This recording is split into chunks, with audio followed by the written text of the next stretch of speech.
Alright, this will be video 1 for AP Euro on Tuesday, April 28th. We're still kind of dealing with the revolutions of 1848. We talked about France last time. Now we're picking up with the German states. This is also right before unification for them. PDF page 224.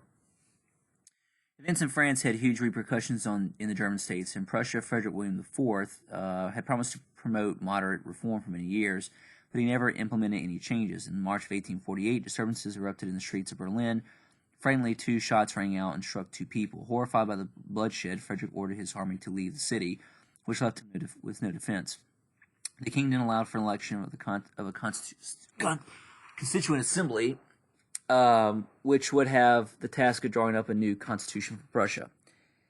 Several months later, the king was confident enough to call back the troops, and the Constituent Assembly was dissolved. Nevertheless, in December of 1848, the king did draw up his own constitution, which was rather close to what the Assembly had planned. It allowed for personal rights such as freedom of the press and created a 2-house legislature with adult male universal suffrage for the lower house, although in the end this provision was watered down by giving weighted votes to those who paid more in taxes. In Austria, news of the revolution in France inspired assorted nationalists to break free from the control of Austrian monarchy. In Hungary, Lajos Kossuth demanded a constitution that would provide for responsible government for Hungary. In Prague, a similar revolt called for the creation of a semi-autonomous Czech homeland. From May to October, Vienna was under the control of students and workers who demanded freedom of the press and into the censorship and also the removal from office of the hated Metternich. As in Prussia, at first, the emperor did not want bloodshed and called off his troops. By June, however, the revolt in Prague was put down by military forces, and in November, the emperor was firmly in control in Vienna. However, he needed Russian help to put down the Hungarian rebellion. A paralyzing dispute also emerged over the question of whether to draw borders of the new German territory. Those who favored the Grossdeutsch plan wanted to see all German lands, including German sections of Austria and Bohemia, united under German rule. Kleindeutsch supporters felt that the more realistic solution would be to include only Prussia and the smaller German states. Eventually, the delegates settled on the Kleindeutsch, and they offered the German imperial throne to William IV, the King of Prussia. He responded that he did not want a crown picked up from the gutter and declined it. This was a lost opportunity to build a German nation under a liberal parliament rather than by a militaristic Prussian state, as would be the case in 1871. Perhaps the future course of German history would have been very different had Germany united under a liberal parliament. The German liberals at Frankfurt, however, had proven to be quite militaristic when they helped put down a revolt in some Prussian Polish territories, and had also been clearly concerned with the rights of those Czechs who had no desire to see their lands included in New Germany. The Frankfurt Parliament. Another notable event in 1848 was the concerted effort to establish a unified German state. On May 18th, elected representatives from all German states gathered in Frankfurt to participate in what they thought was going to be birth of a nation. From the start, the Frankfurt Parliament was hampered by the political experience of its participants and by conflicting aims. While all wanted to see a united German nation, major disagreements over whether it should be a monarchy or republic. The Italian states. In the Italian states, revolt that first broke out in Sicily led Ferdinand II to grant liberal constitution. Eventually, similar revolts broke out and terrified monarchs granted charters in Tuscany and Sardinia. Even the Pope granted a liberal constitution. The papal states at the time, still a substantial territory in central Italy, under papal rule, also saw revolts. And after the revolt, the territory was governed by a short-lived Roman republic. In the north of Italy, revolts broke out in the Austrian-dominated provinces of Lombardy and Venetia. This led to the call by Italian liberals for war and unification. Charles Albert, the ruler of the Kingdom of Sardinia, reluctantly took up the banner of Italian nationalists and attacked Lombardy, only to be easily defeated by the Austrians. For Italy, the lesson for the future was the unification would not take place under the auspices of the papacy, as some Italian liberals prior to 1848 had assumed. On the other hand, the possibility of the Kingdom of Sardinia serving as a foundation for a unified state improved, because in the group of Italian states that were granted constitutions in 1848, only Sardinia governed via the constitutional monarchy course in the following years. A final important lesson that had future ramifications. The Italians could not eject Austria from its possessions within Italy without Italian aid of other European powers. Russia and Great Britain. 2 nations avoided the turmoil of the Revolution in 1848, Russia and Great Britain. Repression in Russia was so complete under the reign of Nicholas II that the nation passed the year with hardly a yawn. In Great Britain, the story was quite different. because 1848 marked the peak year for a movement known as Chartism, which dated back to the previous decade. Chartism centered on the belief that the problems of the working class would be corrected by changes in the political organization of the country. The People's Charter of 1838, from which the movement received its name, contained 6 points. Universal adult male suffrage. Some Chartists did favor female suffrage as well. The secret ballot, abolition of property requirements for members of Parliament, payment to members of Parliament, equal electoral districts, annual parliaments with yearly elections. In many ways, working class dissatisfaction with the House of Commons after the passage of the Great Reform Bill was a motivating factor behind the Chartist movement, because working class citizens believed correctly the formation of the Reform Parliament was completely unresponsive to their demands. In April of 1848, a mass meeting was scheduled in London for the presentation of the Charter of the House of Commons. If the petition were once again rejected by Parliament, the Chartist Convention planned to transform itself into a national assembly that would take over the government of the country. The mood in the capital was apprehensive. One middle-class man wrote to his wife, "London is in a state of panic from the contemplated meeting of the Chartists, 200,000 strong on Monday. For myself, nothing that happened would in the least surprise me. I expect a revolution within 2 years.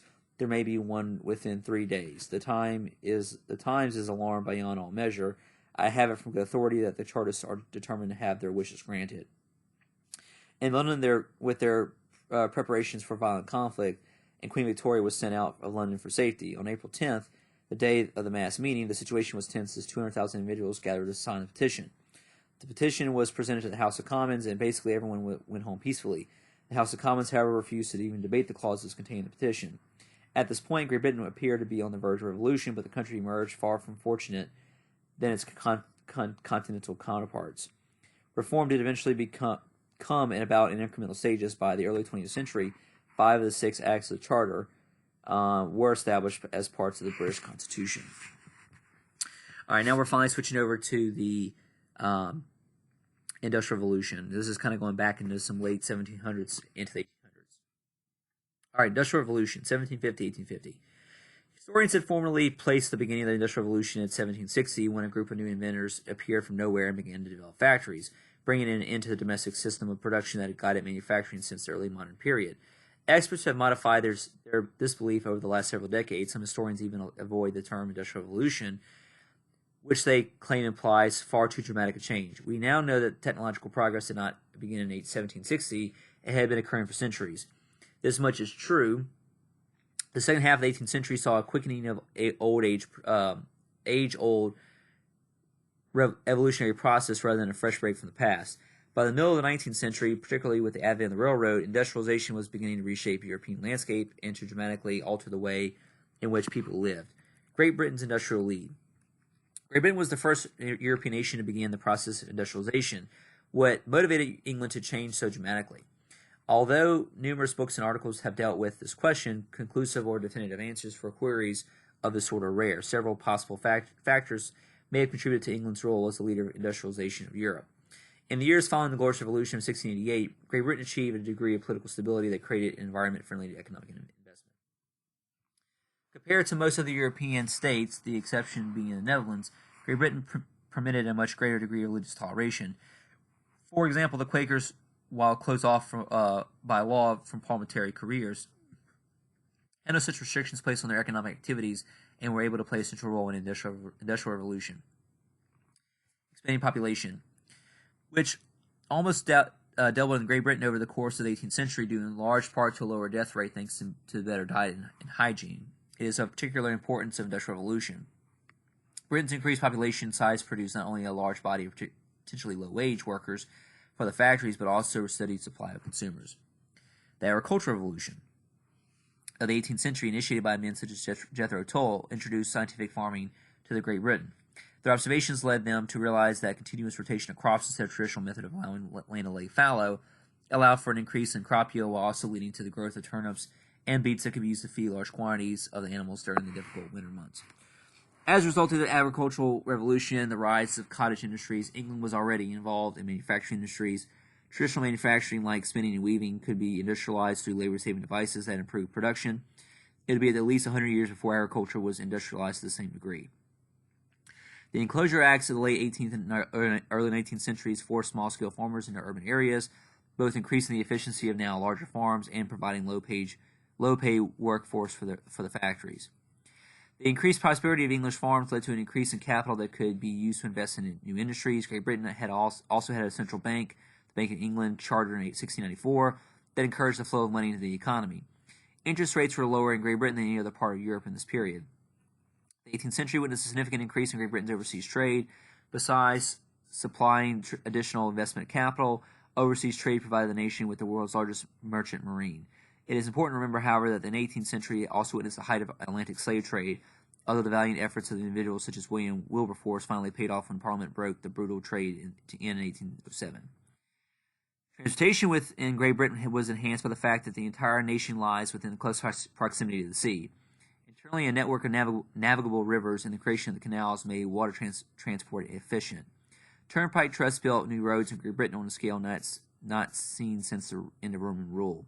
Great Britain had available for the two critical natural resources of the early Industrial Revolution as well, those natural resources being coal and iron. We'll stop the first video there.